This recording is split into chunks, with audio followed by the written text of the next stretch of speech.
Hey, can I ask you, Nick Revolt, what?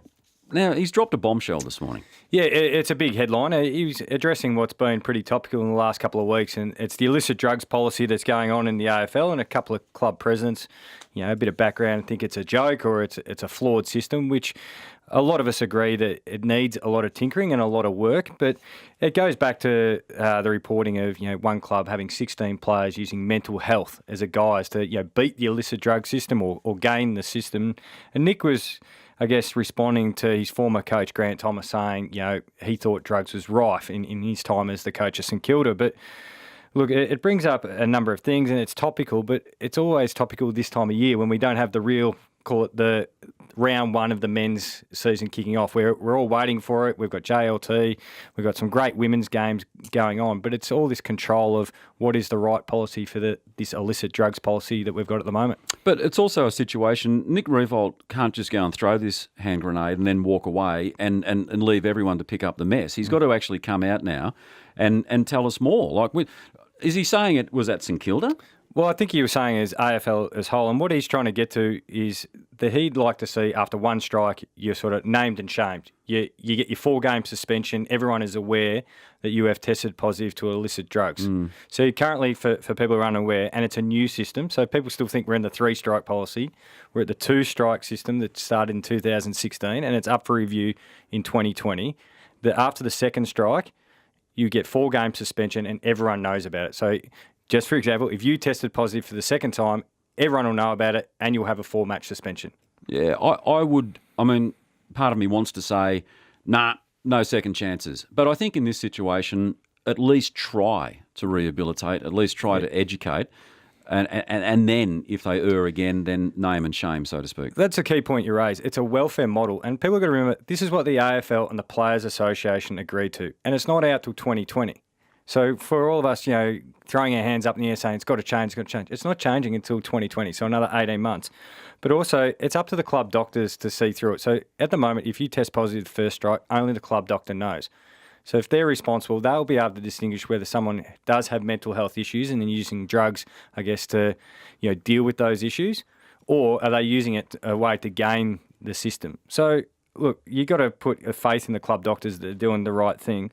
But also there's 700 plus players between the age of 18 and 35 young men. Now, we all know they're the high-risk category. Insurance companies say that. But also high-risk takers are what make elite athletes. And we have this issue across broader society. We only just saw, music festivals, different workforces, different sporting codes would have drug issues as well. Look, am I saying it's the right system? No, it needs work and tinkering. But just saying, let's tear it all up and let's just, zero tolerance. You've got to have a balance, I think. You've got to have the welfare of people in mind as well. I mean, you're reasonably recently retired. Do you agree with Nick Revolt? Is it out of control? No, I think it's a reflection of society. Like I said, there's 700 players between 18 and 35 young men. They're going to take risks. And no matter what system you put in place, there's going to be some that are always going to try and, I guess, beat the system or game the system. And that'll happen across every sporting code and every work industry that does have an illicit drugs policy. Now, this is on top of the ASADA policy that players have signed up to. So they've got 2 different drug policies that they're a part of. Look, it just needs to be addressed. Like I said, it's a societal problem. What's the right system? I don't know what it is. You were part of a leadership group at the Geelong Footy Club. What would have you done had you known that one of your teammates was on illicit drugs?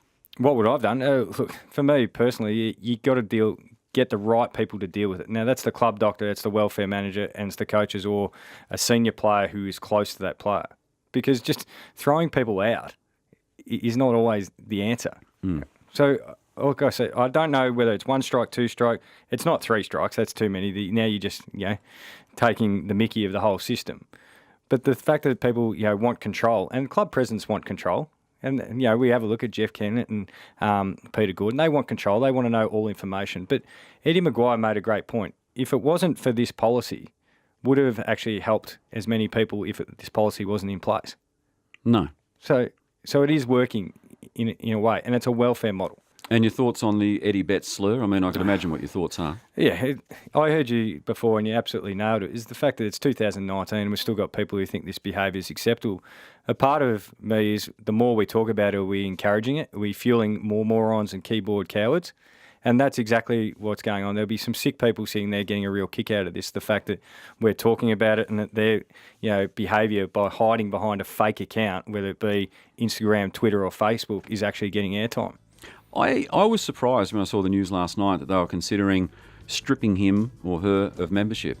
Well, they should if they can find it out. Yeah, but I think there should be civil action as well. Well, yeah, that could be Eddie's right. Yeah, I just think, okay, well, if you're stripped of membership, well, whoop-de-doo. I mean, it's a small price to pay, I would have thought, for something that's pretty ordinary. Yeah, you're pretty fortunate at the moment that people haven't found out who it is. They will. Hey, Jimmy, good to see you. Thanks.